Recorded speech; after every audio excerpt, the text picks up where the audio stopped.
मानव सेवा कौन सी सेवा होती है? कहां लिखी है? जरा वेदों में दिखाना मुझे। क्रिश्चियन बन जाओ जो ये कह रहा है, वेदों में कहीं नहीं है कि मानव सेवा श्रेष्ठ सेवा है। कहीं भी नहीं है वेदों के अंदर। वेदों के अंदर गरीबों को पैसा देना भी कहीं नहीं लिखा वेद के अंदर। ये वेदों में कहीं नहीं है। ये क्रिश्चियनों का फैलाया हुआ है, क्योंकि हमारे राजा का काम होता था कि रोटी कपड़ा और मकान देके कि उनके प्रजा को प्राप्त हो। बिल्कुल क्लियर था ये प्रभु जी, एकदम क्लियर है। ये वेदों के अंदर नहीं है, क्रिश्चियनों का सिद्धांत है। और मानव सेवा कहां की बात कर रहे हो? मानव हो कि आत्मा हो, पहले ये बताओ मुझे। शास्त्र साफ कहते हैं, जो आहार निद्रा भय मैथुनम सामान्यम एतद पशु भी नरानाम। पशु और नरों के अंदर ये चार कार्य बराबर है, एक जैसा। आहार निद्रा भय मैथुनम। धर्म ही एको विशेष हो, धर्महीना ते पशु भी समाना। आप पशु सेवा की बात कर रहे हैं या मानव सेवा की बात कर रहे हैं? पहले यह क्लियर करके बताइए मुझे। अगर वो भक्ति कर रहा है, धर्म के रास्ते पे है, तब वो मानव है। और अगर धर्म के रास्ते पे नहीं है तो द्विपद पशु बताया है शास्त्रों में। पहले डिसाइड कर लिए आप कौन से धर्म में हैं। नहीं तो मैं आपको कहता हूं क्रिश्चियनिटी ज्वाइन करो, जाओ क्रिश्चियन बन जाओ। सिंपल सिंपल चीज है ये। पहले मानव तो बनो। धर्महीना ते पशु भी समाना। सरल है, हितोपदेश के अंदर ये साफ कहा गया है, जो धर्म से हीन है वो पशु के समान है। आज पशु की सेवा हो रही है। अब मैं दूसरा प्रश्न करता हूं, वेदों में क्यों नहीं आया गरीबों के बारे में? सुनिए मेरे बात।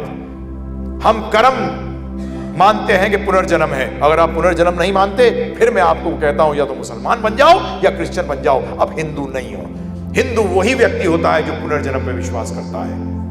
हम तो ये तक कह दिए, हमने एक बार हमने मोदी प्रभु कह दिया था कि शमशान में पहले चेक किया करो, अगर चुटिया नहीं है तो उसको मत आने देना अंदर, उस लाश को बाहर फेंक दो उठाकर। वो हिंदू नहीं है, वो चुटिया के बगैर हिंदू नहीं है। क्या इसने आपकी जानकारी के लिए, हर मुसलमान को एक परसेंटेज अपनी इनकम का मस्जिद में देना पड़ता है। अगर नहीं दे, क्या कहते हैं उसको प्रभु जी? जकात। जकात कहते हैं। अगर नहीं दे, मौलवी उसके घर में शादी कराने भी नहीं आता, उसके घर से जनाजा नहीं निकल सकता। पता है आपको? जो हिंदू नहीं मानता कि पुनर्जन्म है, वो सॉरी हिंदू नहीं है, वो हिंदू नहीं है। अब बताइए वो गरीब क्यों पैदा हुआ? चलिए मैं तो सीधा प्रश्न कर रहा हूं, गरीब क्यों पैदा हुआ प्रभु जी? उसके कर्म अच्छे थे, खराब थे? आपका काम उसके साथ क्या है पता है? अगर सेवा करनी है ना, तो उसका प्रसाद दीजिए, उसको बोलिए आश्रम में आके रहे। क्या करे? हमारे गुरु महाराज श्री प्रभुपाद ने 75 की बात कर रहा हूं, क्रॉस मैदान बंबई के अंदर लेक्चर दिया था और यही प्रश्न उठा गया था कि आप गरीबों के लिए क्या कर रहे हैं? तो प्रभुपाद जी ने कहा था, मैं सारे भिखारियों को अपने मंदिर में बुलाता हूं, परंतु उनको हमारी तरह जीवन जीना पड़ेगा। रात को 10 बजे सोएंगे, सुबह 3:30 बजे उठेंगे और पूरे दिन सेवा करेंगे। एक नहीं आया प्रभु जी, एक नहीं आया, एक नहीं आया। बनाइए आश्रम, लाइए इनको और सेवा में लगाइए। कर सकते हैं?